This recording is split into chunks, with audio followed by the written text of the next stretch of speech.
Good morning. ഞാൻ നിങ്ങളെ വിളിപ്പിച്ചത് നമ്മുടെ സ്കൂളിൻ്റെ MD നാളെ ഉച്ച കഴിയുമ്പോൾ സ്കൂളിൽ എത്തിച്ചേരുന്നതായിരിക്കും. കുറച്ച് നാളായി അദ്ദേഹം വന്നിട്ട് ഒരുപാട് കാലങ്ങൾക്ക് ശേഷം ഇങ്ങോട്ട് വരികയാണ്. അതിനാൽ നിങ്ങൾക്ക് രണ്ടുപേർക്കും ഞാനൊരു ഡ്യൂട്ടി തരികയാണ്.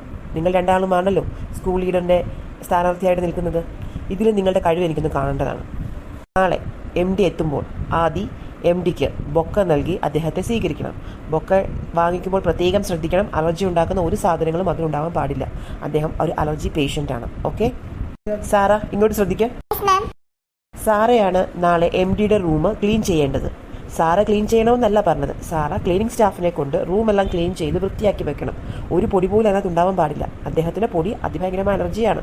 കേട്ടല്ലോ? നിങ്ങൾ രണ്ടുപേരും അറിയാൻ വേണ്ടി പറയുകയാണ്. നാളെ MD വരുമ്പോൾ എന്തെങ്കിലും ഒന്ന് മോശമായി സംഭവിച്ചാൽ നിങ്ങൾക്ക് രണ്ടാൾക്കും പണിഷ്മെന്റ് കിട്ടുന്നതായിരിക്കും. കൂടാതെ ആരാണോ പ്രശ്നമുണ്ടാക്കുന്നത് ആ ആളിനെ സ്കൂൾ ലീഡർ മത്സരത്തിൽ നിന്നും ഡിസ്ക്വാളിഫൈ ചെയ്യുന്നതായിരിക്കും. കേട്ടല്ലോ? നാളെ ഒരുപാട് കാലങ്ങൾക്ക് ശേഷമാണ് MD ഇവിടെ വരുന്നതെന്ന് ഓർക്കണം.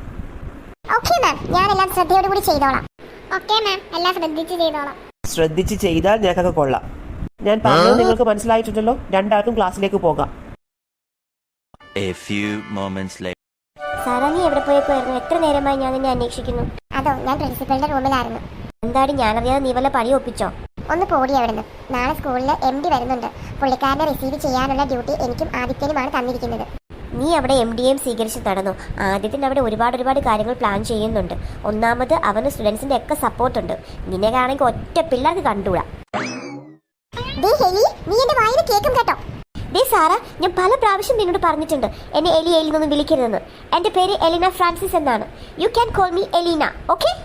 ഒന്ന് വിട്ടിട്ട് ഞാൻ വെറുതെ ഒരു തമാശ പറഞ്ഞതല്ലേ. എന്തെങ്കിലും പറഞ്ഞാൽ അപ്പോഴേക്കും ഒന്ന് ദേഷ്യപ്പെട്ടോളൂ. ഇവരുടെ ഒരു കാര്യം. Leave it. നിന്നോട് പറയാൻ വന്ന കാര്യം ഞാൻ മറന്നു. ആദ്യക്കിട്ടൊരു പണി കൊടുക്കാനുള്ളൊരു വഴി ഒത്തിട്ടുണ്ട്. നീ എൻ്റെ കൂടെ കട്ടയ്ക്ക് നിൽക്കണം. അവനിട്ട് പണി കൊടുക്കുന്നത് കുറച്ച് നാളായിട്ട് ഞാൻ വിചാരിക്കുന്നതാണ്. അവന് പണി കൊടുക്കാൻ വേണ്ടി കട്ടയ്ക്കല്ല, ഞാൻ ഇഷ്ടികയ്ക്ക് നിൽക്കാം. എന്ത് പറയുന്നു? അവളും അവളുടെ അണിഞ്ഞ കോമഡിയും. നമുക്ക് എന്താ ചെയ്യേണ്ടതെന്ന് ഡിസ്കസ് ചെയ്യാം. അവൻ കൊണ്ടു കൊടുക്കുന്ന ബൊക്കയിൽ കുറച്ച് മുളക് പൊടി വാരി ചെയ്യണം. അതോടുകൂടി തീരും അവൻ്റെ ജാട. അത് നല്ല സൂപ്പർ ഐഡിയ ആണല്ലേ. മുളക് പൊടി ഇട്ടാൽ മതി. അയാൾ തുമ്മി ചാവും. അതോടുകൂടി അവൻ്റെ അഹങ്കാരവും തീരും. നാളത്തോടു കൂടി അവന്റെ കൊമ്പ് ഒടിച്ച് കളയണം. കൊമ്പോ? അവന് കൊമ്പോ ഉണ്ടോ? അവന്റെ കൊമ്പ് ഞാൻ കണ്ടിട്ടില്ലല്ലോ.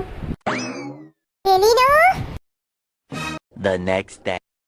സാറാ, നമുക്ക് ബൊക്കയിൽ മുളക് പൊടി ഇടണ്ടേ? ഇങ്ങനെ നിന്നാ മതിയോ? ഞാൻ റെഡി. അവൻ ആ റൂമിൽ വെച്ചിട്ടുണ്ട് ബൊക്ക. നമുക്ക് അങ്ങോട്ട് ചെല്ലാം. ഇരിക്കുന്നു അവന്റെ ഉണക്ക ബൊക്ക. അതിന് അവന്റെ ബൊക്ക ഉണക്ക ബൊക്ക അല്ലല്ലോ, ഇത് റോസ് ഫ്ലവർ അല്ലേ? എലി, നീ നിന്റെ വാ കുറച്ചു നേരത്തേക്ക് അടച്ചു വെക്കാവോ? ഞാനായിട്ട് ഇനി ഒന്നും മിണ്ടുന്നില്ല. മതി, നമുക്ക് പോയി നമ്മുടെ ജോലി പൂർത്തിയാക്കാം. അല്ലെങ്കിൽ അവനിപ്പോ ഇങ്ങെത്തും. ഇങ്ങനെ നമ്മുടെ പണി കഴിഞ്ഞു. ഇനി നമുക്ക് എത്രയും പെട്ടെന്ന് ഈ റൂമിൽ പോകാം. ആഹാ, കൊള്ളാമല്ലോ. രണ്ടാളും എന്റെ ചെറുക്കന് പണി കൊടുക്കുകയാണല്ലേ. നിനക്കൊക്കെ ഇട്ടൊരു പണി തന്നിട്ട് എന്റെ കാര്യം. ഹലോ, ബ്ലാക്ക് മാൻ ആണോ? എടാ, എത്രയും പെട്ടെന്ന് എനിക്ക് ആ എമർജൻസി ആയിട്ട് ഒരു റോസ് ഫ്ലവറിന്റെ ബൊക്ക വേണം. പെട്ടെന്ന് എത്തിക്കണം. എത്ര നേരമായി പൊട്ടനെ വിളിച്ചിട്ട്. ഇവനിത് എവിടെ പോയി കിടക്കുക? അളിയ, ഞാൻ എത്തി. നീ എന്തിനാണ് ഇപ്പൊ ബൊക്കയൊക്കെ ചോദിച്ചേ? വല്ല പെൺപിള്ളേരെ കാണാൻ പോകുന്നുണ്ടോ? അല്ല, ഞാൻ ആലോചിക്കുകയായിരുന്നു. ഇന്ന് വാലന്റൈൻസ് ഡേ ഒന്നും അല്ലല്ലോ. നിനക്ക് എന്തിനാണ് റെഡ് ഫ്ലവറിന്റെ ബൊക്ക? കത്തി എടുത്ത് ഞാൻ കുത്തിക്കൊലത്തേ ഉള്ളൂ. പറഞ്ഞേക്കാം, മിണ്ടായിരുന്നു. ഡാളിയ, നീ ഈ ബൊക്ക എടുക്ക്. എന്നിട്ട് നിന്റെ കയ്യിലിരിക്കുന്ന ബൊക്ക എൻ്റെ കയ്യിത്താ.